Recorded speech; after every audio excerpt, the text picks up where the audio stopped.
আজকে আমি বানাবো পেঁপে আর দুধ দিয়ে পুডিং। এই গরমে কলিজা ঠান্ডা করার মতো এই ডেজার্টটা আপনারা খুব সহজে বাসায় বানিয়ে নিতে পারবেন।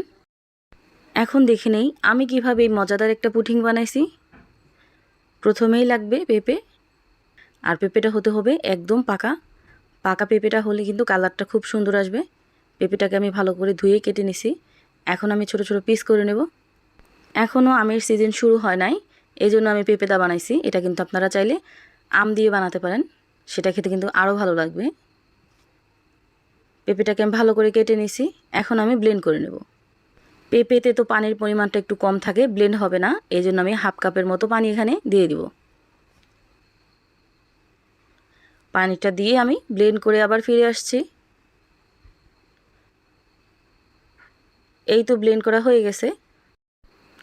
এই তো দেখতেই পাচ্ছেন জুসটা কত সুন্দর হয়েছে, একদম সফট, আর কোনো কিন্তু এখানে দানাদার নাই। যদি দানাদার থেকে থাকে তাহলে একটু চেকে নেবেন। এখন আমি একটা ফ্রাই প্যানে এই সম্পূর্ণ ব্যাটারটা দিয়ে দিব। এখনও কিন্তু আমি চুলাটা জ্বালাই নাই। এখানে দিয়ে দিব 1/3 কাপ চিনি। এখন দিয়ে দিব 1 চামচ পরিমাণ আগার আগার পাউডার। আমি এখানে দহন আগার আগার পাউডারটা নিয়েছি। এই পাউডারটা কিন্তু খুব ভালো। আমি আগে যে আগার আগার আনছি ওইটা আনলে কিন্তু দলা পাকায় গেছে, ওটা দিয়ে একদমই হয় নাই। এখন একটু ভালো করে মিশিয়ে আমি চুলাটাকে জ্বালিয়ে নিব। আগে থেকে চুলা জ্বালাতে যাবেন না, তাহলে কিন্তু ভালো হবে না। আগে মিক্স করে তারপর চুলাটা জ্বালাবেন। এভাবে নেড়ে চেড়ে চুলাটাকে জ্বালিয়ে আমি 3 মিনিট রান্না করে নিব।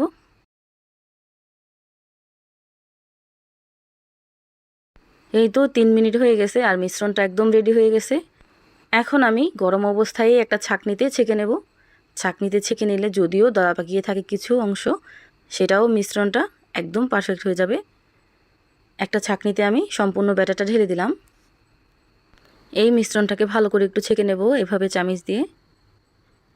আর আমি যেই পাত্রে জমাবো ওই পাত্রটা আমি নিচে দিয়ে দিছি। এভাবে দিলে কিন্তু পেঁপের ব্যাটারটা একদম সফট হবে, একটুও দানাদার থাকবে না। এখানে দেখতেই পাচ্ছেন একটুখানি দানাদার আছে, এই জন্য আমি ছেঁকে দিলাম। আর পেঁপেটা আমি ব্লেন্ড করার পর কিন্তু ছাঁকি নাই, এই জন্য আমি এখন একটু ছেঁকে দিলাম। এই তো দেখতেই পাচ্ছেন সম্পূর্ণটা আমি এখানে দিয়ে দিছি। আর যেই পাত্রে আমি দিছি ওই পাত্রে আমি এখন জমাতে বসা দিব। এভাবে আমি রেখে দেব প্লেটটা। এই তো ঠান্ডা হয়ে গেছে আর জমেও গেছে। এখন আমি চিকন চিকন করে কেটে নেব। কেটে আমি একটা সাইডে রেখে দেব।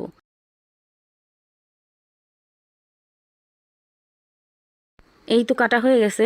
এখন আমি দুধটাকে রেডি করব।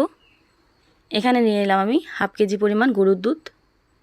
আপনারা চাইলে গুঁড়া দুধটাকেও গুলিয়ে এভাবে দিতে পারেন। দিয়ে দিব 1 চামচ আগার আগার পাউডার। এখন এই আগার আগার পাউডার এই দুধের সাথে ভালো করে একটু মিশিয়ে নিব। এখন দিয়ে দিব 1/3 কাপ চিনি। আপনারা চাইলে এখানে চিনির পরিমাণটা বাড়িয়ে বা কমিয়ে দিতে পারেন। চিনিটা দিয়ে ভালো করে জাল করে নেব। আর নাড়া বন্ধ করা যাবে না, না হয় নিচে লেগে যাবে। অবশ্যই নাড়ার উপরে রাখতে হবে। এখন দিয়ে দিলাম 1 চামচ পরিমাণ গুঁড়া দুধ। দিয়ে গুঁড়া দুধটাকে ভালো করে একটু মিশিয়ে নিব। এভাবে আমি 2 থেকে 3 মিনিট জাল করে নেব। এই তো 3 মিনিট হয়ে গেছে। এখন আমি চুলাটাকে অফ করে পুডিংটাকে ঢেলে নেব একটা পাত্রে। আর 3 মিনিট জাল করলে আমার মনে হয় হয়ে যায়। দুধটা বলক 2টা 3টা বলক দিলেই কিন্তু হয়ে যায়, বেশি জাল করতে হয় না, তাহলে বেশি শক্ত হয়ে যাবে। এখন আমি পুডিংটাকে সেট করব। এখানে আমি একটা বক্স নিয়ে নিছি। বক্সে সম্পূর্ণ দুধের মিশ্রণটা দিয়ে দিলাম।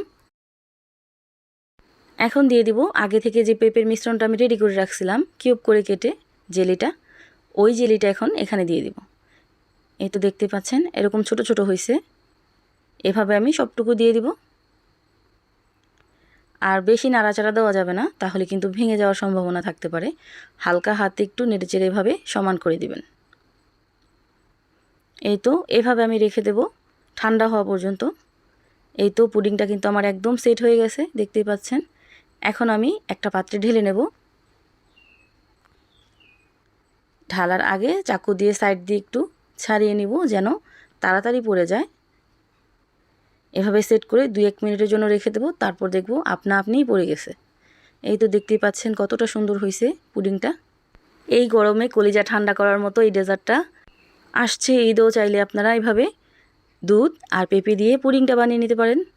একদম ইজি। খুব সহজে অনেক তাড়াতাড়ি হয়ে যায়। এখন একটু কেটে দেখাই ভিতরটা কেমন হয়েছে। মাশাল্লাহ, দেখতে কিন্তু খুব সুন্দর লাগতেছে আর খেতেও মাশাল্লাহ খুব ভালো লাগে। আমার এই দুধ আর পেঁপের পুডিংটা যদি ভালো লেগে থাকে, প্লিজ আমার চ্যানেলটা সাবস্ক্রাইব করে দিয়ে পাশে থাকা বেল আইকনটা বাজিয়ে দিবেন। তাহলে প্রতিদিন ভিডিও ছাড়লে আপনাদের কাছে তাড়াতাড়ি পৌঁছে যাবে। সবাই ভালো থাকবেন, সুস্থ থাকবেন। আল্লাহ হাফিজ।